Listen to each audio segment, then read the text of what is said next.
Le président sierra-léonais a quitté Conakry hier mercredi après une visite de 48 heures. Ernest Bai Koroma et son homologue professeur Alpha Condé ont échangé sur la situation sociopolitique et économique de leurs pays respectifs. Il a aussi été question de la sous-région et de l'Afrique. La fin de cette visite d'amitié de travail a été sanctionnée par un communiqué final suivi d'un point de presse au CAS de Bellevue.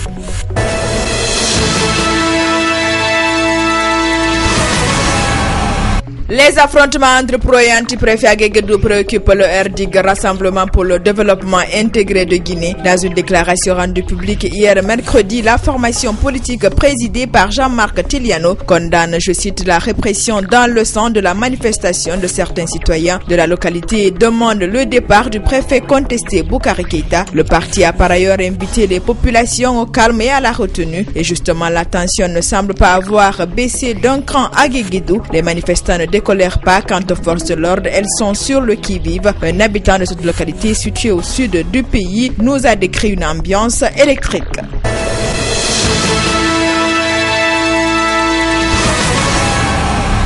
Les membres du Conseil régional des organisations de la société civile de Conakry ont animé mercredi une conférence de presse. Ils ont mis l'occasion à profit pour dénoncer les dissensions et les dysfonctionnements qui minent le Conseil national des organisations de la société civile guinéenne.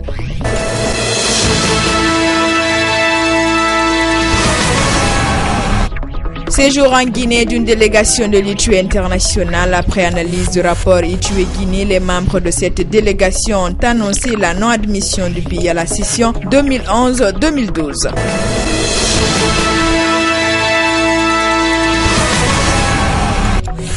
Présentation mercredi à Conakry d'un rapport sur l'indice national de la corruption. C'est une initiative de l'Agence de promotion et de bonne gouvernance et de lutte contre la corruption. Ce rapport donne un aperçu général du niveau de corruption en Guinée qui semble connaître un léger recul. Et à propos de l'ampleur de la corruption dans le pays, l'inspecteur général de la douane estime notamment que les services publics sont très affectés par ce fléau.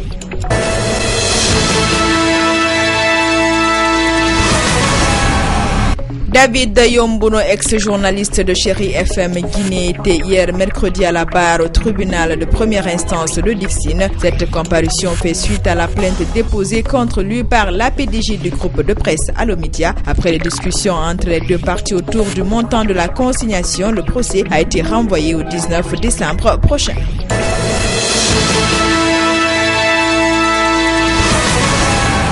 Les membres du réseau des femmes du fleuve Mano pour la paix, accompagnés de certaines structures féminines, se sont rendus mardi à l'ambassade du Mali en Guinée. Ces femmes étaient venues apporter un soutien symbolique à leurs sœurs du Mali.